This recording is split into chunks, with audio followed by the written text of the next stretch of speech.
সন্দীপ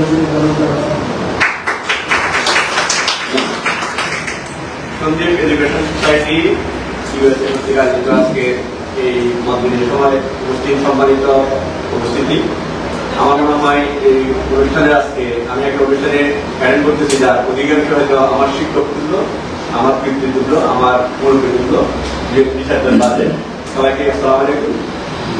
আমি আমার যে পরিচয়টা দেওয়া হয়, আমার যে পরিচয়টা আছে আমি আর আমার নিজে সম্পর্কে কিছু বলবো না, তবে একটু বলি সংক্ষেপভাবে। আমি বিশ্ববিদ্যালয়ের শিক্ষকদের মধ্যে শিক্ষকতার পাশাপাশি একটু গবেষণামুখী শিক্ষক। আমি সাথে সাথে একটু দেশে বিদেশে ক্লাসরুমের বাইরে কাজ করি। আমি জাতিসংঘ সহ লন্ডন এবং অস্ট্রেলিয়া এসব বিশ্ববিদ্যালয়ে জড়িত আছি। আমার যাতায়াতটা একটু ইউরোপ, অস্ট্রেলিয়া, ইউকে, এশিয়া কেন্দ্রিক। এই প্রথম আমি ইউএসএতে আসি। আমি যে কোনো কারণে আমার দীর্ঘদিন ইউএসএ ভিসা ছিল, ইউনিক ভ্যালিডেশন ছিল, আঁকা পাইনি। এবার আমি একটা ইনভিটেশন অ্যাকসেপ্ট করি। এটা কাইন্ড অফ জাতিসংঘের প্রোগ্রাম ছিল, জাতিসংঘের একটা বিষয়ক কনফারেন্স, একটা ওয়ার্কশপ, দুটা প্রোগ্রাম আমার ফলোয়ারটা একসাথে হওয়াতে আমি এনার্জি পাই থেকে আমি এই তিনটা প্রোগ্রাম একসাথে গেলে আমার কিছু গেইন হবে। পাশাপাশি আমার আসলে দীর্ঘদিনের স্বপ্ন ছিল ইউএস, আপনারা যে দেশটা আছে এটা তো স্বপ্নের দেশ, আমেরিকা। তো আমাদের দেশ, এই স্বপ্নের দেশে যে আমাদের যে স্টার যাদের কথা বলতেছেন, আমি আসলে তো শিক্ষক কত বড় বক্তা না, আমরা ক্লাসে ছাত্রদের সাথে বলতে পারি, কিন্তু আপনাদের মতো বড় বড় স্টার ছাত্র আমার বক্তা হিসেবে কিছু না। তো তারপরে হয়তো যদি আমাকে বলা হয়েছে আমি বলতে হবে আপনাদের মধ্যে স্টাফদের সাথে একটু কিছু আমার ছোট মানুষ কিছু গবেষণা আবেগ, কিছু গবেষণা কিছু আবেগ যদি থাকতে হয়, আবেগ না আপনি হয় না। তো ওগুলির কিছু থিঙ্কিং, কিছু আমার বর্তমান কার্যক্রম একটু আমাদের শেয়ার করবো। তো আমি সবাইকে চেয়েছি আপনারা অনেক ধৈর্য ধরে অপেক্ষা করছেন এবং আমি বারবারই আবার বলবো আপনারা আমার মুরব্বী, আমাকে এখানে সুযোগ দেওয়ার জন্য, আসার জন্য। এই ব্যস্ততম সময়ে আপনারা এখন সবাই পরিবার, কেউ বাবা, কেউ গ্র্যান্ড ড্যাড, কেউ সিঙ্গেল হাজবেন্ড অথবা স্পাউস পার্টনার, অনেক ব্যস্ততা রেখেও কিন্তু আমার সাথে এখানে কিছু সময় তো আমি 2003 সাল থেকে বলতে পারেন খুবই লাকি। আমার নাম ধরে বলতে হয় ছোট ভাই বিপ্লব। আমরা দীর্ঘদিন একই হলে মুজিব হলে 6 থেকে 2002 পর্যন্ত একসাথে ছিলাম। খুবই মানে অত্যন্ত ব্রিলিয়ান্ট আমার সাথে তার অনেক রেকর্ড। তো আমি পাশ করার পরপরেই আমি চট্টগ্রাম বিশ্ববিদ্যালয় 2003 থেকে আসি। পরবর্তীতে আমি লন্ডন, অস্ট্রেলিয়া বা ওইখানে লেখাপড়া করে আসি। আমি যখন সন্দীপের উপরে কাজগুলি করি, আমার 1999 সালে আমার মাস্টার্স থিসিস করা হয় বিপ্লব জানুয়ারি। আমি কনসিডার করি যে 1991 সালে আমি একটা ব্যক্তি, মানে আপনি দেখবেন যারা অভিযোগ দিয়ে কাজ করে তাদের কিন্তু অভিযোগ আছে। আমিও সেরকম একটা অভিযোগ, ডিজাস্টারটা আমার কাছে একটা অভিযোগ মনে হয়েছে। 91 সালের স্মৃতি সেটা কিন্তু অভিযোগ ছোট অভিযোগ না। এটা পৃথিবীতে যদি দুর্যোগ যখন অধ্যয়ন করা হয় সেটা 1970, 1991 পৃথিবীর বড় বড় অক্সফোর্ড কেমব্রিজে শিক্ষাদান করা হয় এই ডিজাস্টারগুলি নিয়ে। এটার ইম্প্যাক্ট কি, কেন মারা গেল, কেন এখন মারা যাবে, মানে কি আমাদের প্রযুক্তি আজকে দিয়ে যদি বলি এটা সাথে আগে পুরো আবার লিঙ্কেজ করবো। আমি 70-এ 5 লাখ, 91-তে 1.5 লাখ, বর্তমানে আবার 100, 150 বা 10 জন কেন আমরা নিশ্চয়ই ইম্প্রুভ করছি জায়গাটা। তো আমি 1999 সালে আমার মাস্টার্স থিসিস যখন ঢাকা বিশ্ববিদ্যালয়ে পড়াশোনা করে আমি সন্দীপের ঘূর্ণিঝড় যুগ নিয়ে গবেষণা করি। একদম ঢাকা বিশ্ববিদ্যালয়ের থিসিস আকারে আমি সেটা গবেষণা করি। পরবর্তীতে আমার অন্যান্য গবেষণাগুলি যখন করি, আলহামদুলিল্লাহ আমার হয়তো গবেষণা, আমার শিক্ষা তারগুলি দেশে বিদেশে যথেষ্ট পরিমাণে গ্রহণযোগ্যতা।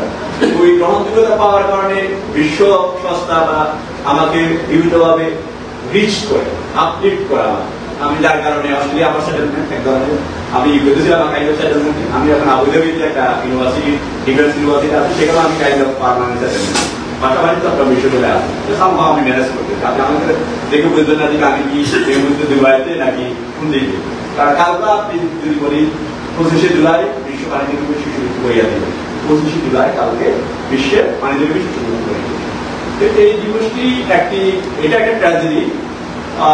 গত 2021 সাল পর্যন্ত জাতিসংঘ এই শিশু মৃত্যুটাকে মানে সিরিয়াসলি গ্রহণ করতো না। কেন গ্রহণ করতো না? কারণ শিশু মৃত্যু তো মানে বোঝা যায় না, এটা তো নিরবই চলে যায়। আপনার বিশ্ববিদ্যালয়ের ছাত্র মারা গেল, বন্ধুরা ফাইটে আন্দোলন করে, কিন্তু শিশু যখন মারা যায় মা বাবা অনেক সময় আইনের কারণে করেন বলতে পারে না, আপনাকে অবহেলা দেবে, মরে গেছে, পানিতে ডুবে মারা গেছে। এটা ওয়ার্ল্ড ওয়াইড ফেনোমেনন, শুধু নেগলেক্টেড ক্রাইসিস। আমি অনেক কোটি টাকা দেখি করছি এই বিষয়টা নিয়ে। 2021 সাল থেকে জাতিসংঘ, আপনারা সবাই জানেন যে জাতিসংঘকে SDGs বলা হয়, সাস্টেইনেবল ডেভেলপমেন্ট গোল, জাতিসংঘের গোল থাকে যে তারা কি কি করবে। সেখানে তারা দেখে দেখি চাইল্ড মর্টালিটি, শিশু মৃত্যু নিয়ে তারা ফেল করতেছে। তখন তারা দেখে দেখি তারা এক জায়গায় ফেল করতেছে, যেটা তারা দেখেনি। কোনটা? তারা আগে ডায়রিয়া নিয়ে কাজ করতে, ডায়রিয়া মারা যেত, ডায়রিয়া কমেছে। তারা টিউবারকুলোসিস, নিউমোনিয়া এগুলো নিয়ে কাজ করতো, এগুলিও সব করেছিল। কিন্তু তারা দেখে এক জায়গায় তাদের গ্যাপ আছে, পানিতে ডুবে গেছে। তখন থেকে তারা বলতো না, আমরা তো এটা জাতিসংঘ বলতো 215 কান্ট্রি কি একটা করতে, আমরা এক জায়গায় ভুল করতেছি, আমরা এই জায়গা থেকে তাকে আমরা লক্ষ্যমাত্রা কি আমরা বুঝতে পারতেছি না।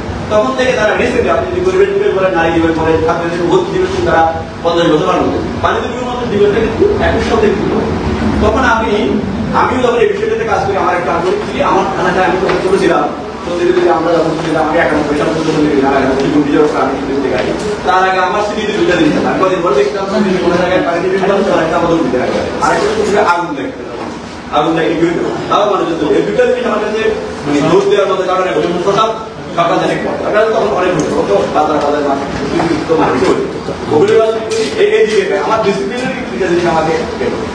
তো পরে আমি ঘূর্ণিঝড় নিয়ে কাজ করলো, প্রাকৃতিক দুর্যোগ নিয়ে কাজ করলো, আমার এই মানবিক, এই অমানবিক দুর্যোগটা, অমানবিক দুর্যোগটা আমাকে খুবই আহত করে। তখন আমি শুনতে পেয়ে, আমি তখন দুবাইতে থাকি, আমি দুবাই করে একটা defence university professor. Defence university professor মানে হলো কি, আর্মি মেজর যারা কর্নেল যারা আছে আমি এদেরকে পড়াই, কিন্তু ওদের যেরকম নিয়ম জানা থাকে আমারও সেরকম একটা নিয়ম জানা, আমি তখন যেতে পারি না, কিন্তু আমি ম্যানেজ করি। আমি 22 সালের 23 সালে আমি সন্দীপে যাই, আমি ওখানে কয়েকদিকে দায়িত্ব দিই, আমাদের ইউনিয়ন সহ, তারপরে আমাদের উপজেলা পরিষদের চেয়ারম্যান, সব উপজেলা চেয়ারম্যান, সব সামাজিক সংগঠনের নেতৃবৃন্দ, সাংবাদিক এবং উপজেলার সব পর্ষদকে আমি দায়িত্ব, আপনারা আসেন ইউনিয়নকে দায়িত্ব দিয়ে আপনি এটা করেন। উপজেলার তখন ক্ষমতা ছিল, তাকে আমি দায়িত্ব দিলাম এটা করার জন্য। তারপরে ওখান থেকে আমি শুরু করি। এর মধ্যে আমি এই বিষয়টা নিয়ে আরো অনেকগুলি শিশু মৃত্যু নিয়ে কাজ করি, আমি ওখানে থেকে করি। তো আমি যদি শিশু মৃত্যুটা নিয়ে একটু যদি বলি, এটা তো কোনো রোগ না, এটা তো কোনো রোগ না। এমন তারা যে ডাক্তার বিয়ে প্রেসক্রিপশন দিয়ে লিখে দিবে করে যাবে। তো জাতিসংঘ যে সিনথেসিস রিপোর্ট 21 সালে পাবলিশ করে, তারা সেখানে কয়েকটা কারণ পাইছে পৃথিবী। এক নাম্বার কারণ হলো কি, জনসচেতনতার অভাব, কগনিশন। আমাদের মাইন্ডের মধ্যে নাই ডিসিশন প্রবলেম, বিকজ আমরা মনে করি কি, মরে গেলে এটা পানি ছিল না, আমার তো অবাক আছে, আমি করি না। দ্বিতীয় ছিল ওই বাচ্চাদেরকে, আপনার গ্রামে যারা শহরে থাকে বা ইয়ে থাকে, এই মৃত্যুটা হয় কি গরিব শ্রেণীর মধ্যে, যারা সকাল 9টার সময় ধরে কাজে চলে যায়, সকাল 6টা বাজে 7টা বাজে মা কাজে চলে যায়, ওই সময়টা শিশুতে দেখা যায় কোনো ছোট বাচ্চাদের সাথে থাকে, অথবা নিজে একা খেলা করে।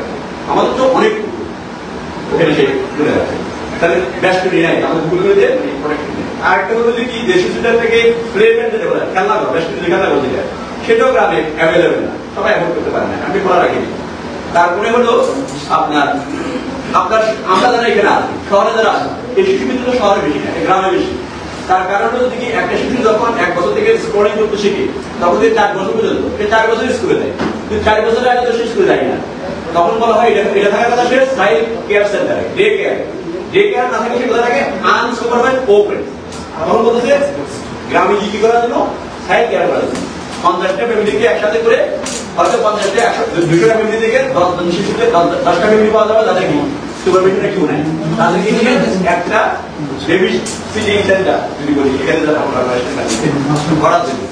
তারপরে কি আরেকটা সমস্যা হলো, আমরা যখন শিশু পানিতে যদি মারা যায়, পড়ে যাওয়ার ভিতরে আমাদের লোকজন যা করতে পারে, তখন তারা এনে কি করে ওই গলার মধ্যে ধুয়ে ধুলাই দেবে, কিন্তু তাকে তো সেটা করার কথা না, তাকে তো এ করে পানিটা সিপিআর দেওয়ার কথা। আর আমাদের যে তাকে শোয়াইয়া তাদের মুখটা খুলে, তারপরে তার প্যানের মধ্যে প্রেশার দিয়ে পানিটা রেখে দেবে, ওটা বলে কিন্তু অনেক শিশু বেঁচে যায়, কিন্তু সেটাও করা হয়। কি করে তাকে নিয়ে ঘুরায়, অনেক সময় আমি যতটুকু শুনি এবং আমাদের গবেষণা করতে, তারা ওই গাড়ি তেল মাখিয়ে ইয়ে করে, এই ডাক্তার মাঝে অনেক সময় ছাইও মাঝে যদিও কাহিনী করে, ওইটা এখানে ইকোনমিক আমাদের ট্রেডিশনাল জ্ঞানের অভাব হয়ে পড়ে। পাশাপাশি যেটা করে আরেকটা জিনিস দেখবেন, সবসময় দুটো শিশু একসাথে মারা যায়। শিশুরা যখন ফেলে, একটা যখন করে আরেকটাকে ওদের প্রোটেক্টিভনেস সেভ করার জন্য, তার মানে তাকে তো ওয়াটার সেফটি দিয়ে দিবেন। আপনি তো পানি দিতে, আপনারা হয়তো জানেন, কেউ পড়ে গেলে আপনি কিন্তু জাপ দিবেন না, আপনি কিছু দিবেন, দিবেন, উদ্ধার বাইরে দিবেন, 999 করবেন, এগুলি করবেন। কিন্তু আমাদের কি করে, আবেগের কারণে সে কি করে, সে জাম্পিং করে, জাম্পিং করে তাকে সদরে কি মারা যায়। আমি যদি সংক্ষেপে বলি, এগুলি জীবনের কারণ, আর এগুলি সমাধান করতে পারলে একটা জীবন বেঁচে যাবে। এখন আমরা যারা, আমি এখানে যে আমার সন্দেহ মুরব্বী যে বলেছেন যে এখানে অনেকগুলি সংগঠন আছে, আমি এটাকে আমি রেসপেক্ট করি। আর আমেরিকাতে তো সমাধান থাকবে, এটা তো মুক্ত চিন্তার জায়গা, এখানে তো কারো সংগঠনের জন্য বাধা নেই, এবং এখানে যারা করে নিশ্চয়ই সবাই কোনো কোনো উদ্দেশ্য নিয়ে করে। তো সেই উদ্দেশ্যগুলি তো আমি যখন দেখি আমাদের এখানে সম্ভব অনেক রাজনৈতিক সামাজিক ব্যক্তিত্ব আছেন, আমি নাম একজনকে নাম না বলি, আপনারা তো অনেকগুলি কাজ করেন আমি দেখি। আমি যখন চিন্তা করলাম যে আমি এখানে একটু, আমি তিন দিন আমি এখানে গতকালকে পরশুদিন আজকে কালকে আমি আসছি, 3 দিন আমার 30 বছর আমি কোথাও একাডেমিক কাজের বাইরে আমি সময় দিই নেই ব্যক্তিগতভাবে, আমি সেলফিশ, আমি আমার কাজে করি। তার সেলফি হওয়ার কারণে হয়তো আমার প্রোফাইল অনেক বেশি, ওয়ার্ল্ড আমাদের আমার কমিউনিটিতে আমার অনেক ভালো অবস্থান, আপনাদের সমাজের সঙ্গে হয়তো আমাকে আমার discipline I have demand lakh crore crore টাকা ডিমান্ড, মানে কি চিন্তা করতো আমার বন্যার দাম আছে, যার কারণে আমি এই চিন্তা করলাম যে আমি সমাজ থেকে যা করতেছি, কিন্তু আমার কিন্তু সমাজের দায়িত্ব আছে, অন্যকে যে সংগঠনটা আছে ওনাদেরকে যদি এই প্রশ্ন যদি আমি বলে দিই যে ভাই আপনি করতেছেন, আপনি যে কাজগুলি করতেছেন এগুলি ভালো, এখন আপনি তো সবার জন্য করতেছেন অথবা নামের জন্য করতেছেন, আমরা ছোট কথা দুইটা কাজের জন্য করি, আমরা হয় সবার জন্য করি অথবা নামের জন্য করি। আমার যে সুযোগটা আছে, যেহেতু আমি পাবলিক বিশ্ববিদ্যালয়ে 23 বছর শিক্ষকতা করি, আমি ঢাকা বিশ্ববিদ্যালয়ে লেখাপড়া করি, আমি বিভিন্নভাবে অত্যন্ত স্পোর্টস এবং সামাজিক সাংস্কৃতিক সংগঠনের সাথে জড়িত ছিলাম, আমি একটা good connection media, admin, police, army, teaching এর কারণে বিভিন্নভাবে। তো আমরা আমার যে নেটওয়ার্ক আছে, আপনাদের যে ইচ্ছা আছে, আপনাদের যে শক্তি আছে, আপনাদের যে সাপোর্ট আছে, can we align this together? আমরা যদি অ্যালাইন করতে পারি, সবাই মিলে একই বিষয় রাখতে পারি, যে আমরা মনে করেন আপনি কাউকে রোজার সময় দিচ্ছেন কিছু টাকা, মানুষের মধ্যে আমি একটু অন্যভাবে আমাকে দিই, আমি নিজে ধর্ম করবো, এটা তো তারা তো 12 বছর খায়, হয়তো ওখানে একটু দিচ্ছেন একটু সবের হবে, কিন্তু আপনি ইম্প্যাক্টটা মেজার করবেন, এটা দেখি লাভ হয়েছে। আপনি অন্যকে টাকা দিচ্ছেন, মানুষ সব সময় ভুল বলে আপনি টাকা দিচ্ছেন, ইম্প্যাক্ট নেই।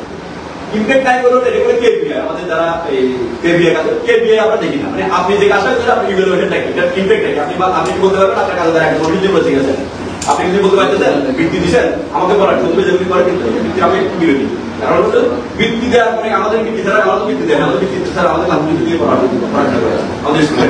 আমাদের যে সময় ছিল তখন কি আমাদের শিক্ষকদের বেতন ছিল, আমরা যে ভয় পেতাম স্কুলের থেকে যে কানাকাটি করতে, কোন সময় শিক্ষক আজকে মারা মারবে, হ্যাঁ আমাদের তো বৃত্তি লাগে না, এগুলি আমরা পড়াশোনা করি না, বৃত্তি এগুলি দেওয়ার পরে এগুলি একটা কাইন্ড অফ কিছু কিছু সেন্টার গুলো হচ্ছে, এগুলি একটা ব্যবসা করে দিতে হবে। খুব একটা ইম্প্যাক্টটা কি, কথা আপনি ইম্প্যাক্ট দিয়েছেন, আপনি বৃত্তিটা দেওয়ার পরে এটা থেকে উদ্ধার হয়ে কি করছে, আপনি করে সে বাজারে নিয়ে যেতে পারছেন, এরকম কতটুকু আছে, মানে আমাদের কাজগুলি করলে। কিন্তু আপনি যদি শিশু মিত্র নিয়ে কাজ করেন, আমরা যদি আমি অবগত করা যে কাজগুলি করতেছি, ওখানে কালকে আমার প্রোগ্রাম আছে, ওখানে আমি সেন্টার আছে হচ্ছে এই 25 জুলাই উপলক্ষে আমি নিজে কি উদ্ধার করি, ততটুকু করি। আমাদের যে হলিডে থাকে আমি বাচ্চা কাচ্চা বাদ দিয়ে আমার হলিডেটা সন্ধ্যে দিয়ে কাটাই, বা চট্টগ্রামের বিভিন্ন স্টেক হোল্ডারদের সাথে মিটিং করি। এখন আমরা যে এই যে জনসচেতনতা, এই যে সিপিআর শিক্ষার যে অভাব আছে, শিক্ষার অভাবের মধ্যে আমি যে দিলাম আপনার এডুকেশন সোসাইটি কর্তৃক প্রোগ্রাম নাই দিত, শিক্ষার অভাব আমার মনে হয় এখানে যে আমরা যদি মানুষকে শিক্ষিত করতে পারি, সচেতন করতে পারি, তাদের মাথা ঠিক করতে পারি, একটা ফ্যামিলিতে আপনি যদি সচেতন করে দিতে পারেন, আই জীবন ফ্যামিলি সচেতন, একজনকে হেড যদি সচেতন করে দেয় তাহলে 10 জন মানুষ ফ্যামিলি সচেতন, ওই 10 জন আর 10 জনকে শিক্ষিত করবে। সিপিআর ট্রেনিং যদি আমরা যদি প্রতি ইউনিয়নে যদি 10 জন যদি সিপিআর ট্রেনিং দিতে পারি, certificate CPR trainer, he can jump and take the boy and give the CPR.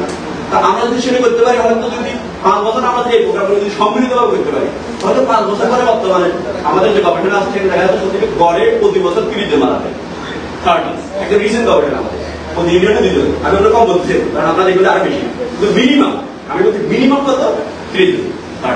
তা আমরা যদি 5 বছর যদি জনগণকে সচেতন করি, আমরা যদি সিপিআর ট্রেনিং দিই, 5 বছর পর আমরা ইম্প্যাক্ট ইভ্যালুয়েশন করবো, দেখি না এটা 30 থেকে বছরে 5 জনে চলে আসছে, আপনি কয়জনের ডিভিশন করছেন, 25 জনের ডিভিশন, আপনি you can measure your work.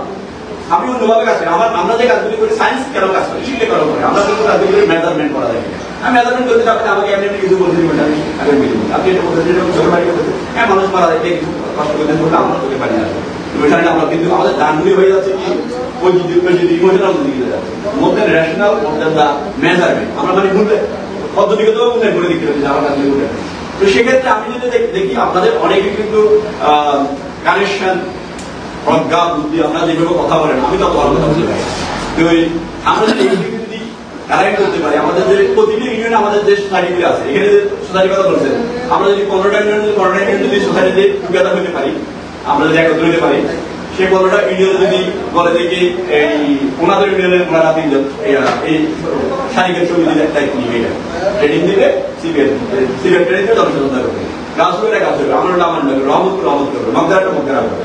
তাহলে আমার এই মিশনটা কি হয়ে যায়? আমি যে 20 বছর আগে শিক্ষকদের, গবেষকদের, যেটা আমিও এখন অনেকদিন ইনভলভ, আমার জন্য তো ওই সমস্ত এগুলি ছোটখাটো কোনো আমি ব্যক্তিগত আমার সাথে কোনো ব্যক্তিগত কোনো আমি গ্রহণ করি নো, আমি ডিক্লেয়ার করছি যেহেতু বলতে পারবো যে এলাকার জায়গা গ্রহণ করিনি।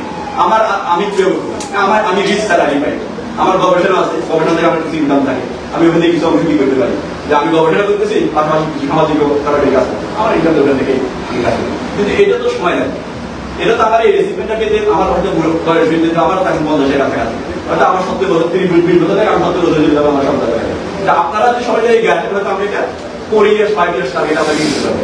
প্রজেক্টটাকে ট্রেনিং, জনসচেতনতা এবং সিবিআই ট্রেনিং আমরা দিতে পারবো। তো আমি শুধু সিবিআই ট্রেনিং অন্য যেগুলো কাজ হোক, আমরা যদি অ্যালাইনমেন্ট হই, আমি অনলাইন থেকে বলবো আমার জন্য সহজে ইউএসএ বছর আসা সম্ভব না, আমি 10-15 বছর আমার ভিসা ছিল, ইনভেটার ছিল, এআইডিএস থেকে ইনভেটার ছিল, আমার এখন সম্ভব না, আমি দিবি বল আমরা অনলাইনে এমনিও করতে পারি। আমরা হয়তো আমাদের এই বিপ্লবের একটা সংগঠন আছে, যদি বলি বিপ্লবের বিপ্লব সংগঠনের সাথে ডিজাস্টারের এমনিও হবে সামাজিক, ওখানে যদি মিডিয়া কাভারেজ পাওয়া দরকার বিপ্লব পাবে। প্রশাসনিক কাজগুলি আমি ম্যানেজ করি, কিন্তু ওটা যদি কোনো ধরনের আউটপুট আসে, সেটা ইলেকট্রনিক মিডিয়াতে বড় হোক, তারপরে প্রিন্ট মিডিয়াতে হোক, সোশ্যাল মিডিয়াতে হোক, স্থানীয় পত্রিকাতে হোক, সেটা যত দরকার হবে, তবে আপনাদের আগে থাকবে। তারপরে আমরা 5 ইয়ার্স পরে যদি এটার ইম্প্যাক্ট থাকে, তখন যদি আমরা যদি সাকসেসফুল হই, তাহলে সন্দীপের মানুষজনকে আমরা ওখানে বাংলাদেশের জাতীয় টিভিতে আমি কি করবো, একটা আপনাদের সাথে অনলাইনে সহ 3 জন আপনাদের প্রতিনিধি থেকে বসাবো, আমরা কি করে সন্দীপকে পানিতে শিশু মৃত্যু থেকে মানে উদ্ধার করে দিলাম।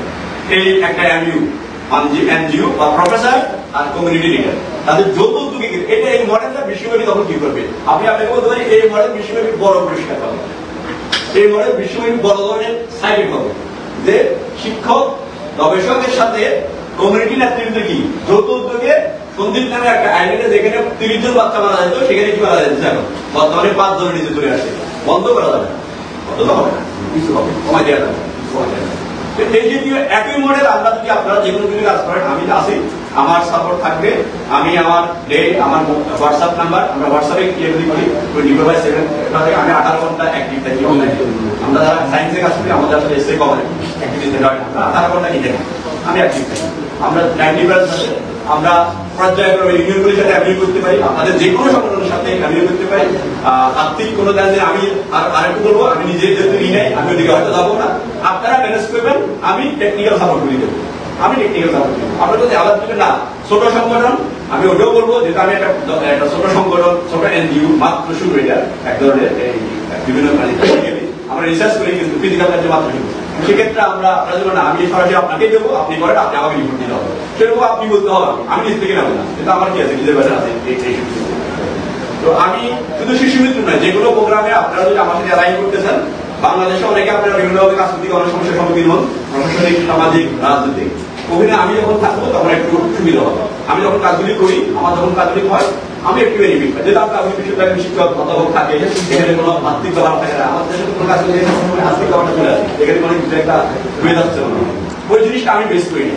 আমি আপনাদের দয়া বলতে পারি, আমি স্টেশনে আমি যে প্রোগ্রামটা করি প্রতিদিন, আমার খরচ 30,000 টাকা নিয়েছে আইডি প্রোগ্রাম, সেখানে ইউএনএ ছিল, আমি ইউএনএ কোনো টাকা দিইনি, আমার থেকে 2 টাকা তার মধ্যে ওই সাহস তার নেই। আমার প্রতিষ্ঠানে আসে সে বলি তুলে দাও কিছু করে থাকবে, মনে একটা থাকবে, তো ওখানে টাকা চাওয়া আমাদের কোনো ছিল না। সাংবাদিকদের মধ্যে কিছু কিছু আছে, অনেকে জেনারেসলি নেয় না, 2 জন আসে একটু ভিডিও করে, ওনাদের লজিস্টিক কিছু ব্যাপার থাকে, ট্রান্সপোর্ট খরচটা লাগে, দিতে হয়, এটা স্বাভাবিক। কিন্তু আপনারা যখন আবার ইনভলভ হবেন, তখন একটু চাইবে না, লিখে দেবেন। পয়সা দাও। তবে আমাকে ভাববে গরিব মাস্টারটা প্রফেসরটা কেমন এখানে কিছু তারা খোঁজ খবর নেই যে প্রোগ্রামটা কারা লঘু কারা দেখবে তখন এখানে এডুকেশন সোসাইটি ডিজাস্টার তো পয়সা দাম আছে শুনছি প্রচুর টাকা আছে কিন্তু ইয়ে আছে। আমি মনে হয় অনেকক্ষণ সময় নিলাম আপনাদের কাছে, আবার আপনাদের সাথে আমার কৃতজ্ঞতা আমার মতো ছোট মানুষকে এভাবে আসার জন্য। আপনারা যদি বলতে পারেন কোনো কিছু আমি অনুরোধ করবো আমার দিক থেকে, আমি অনেক কষ্ট করে 3 দিন সময় ম্যানেজ করে আপনাদের কাছে এখানে দেখার জন্য আসছি। আপনারা যদি চান যে কোনো পদে এডিট হোক ডেবিট হোক যে কোনো কিছু যদি আপনারা যদি আমার সাথে কাজ করতে চান আমরা লিখিতভাবে কাজ করবো, সেটা লিখিতভাবে আমরা ফলাফল প্রকাশ করবো সমাজের কাছে। আমাদের কাজগুলো সেরকম ট্রান্সপারেন্ট হবে। আমি আমার সংক্ষিপ্ত বক্তব্য এখানে শেষ করছি।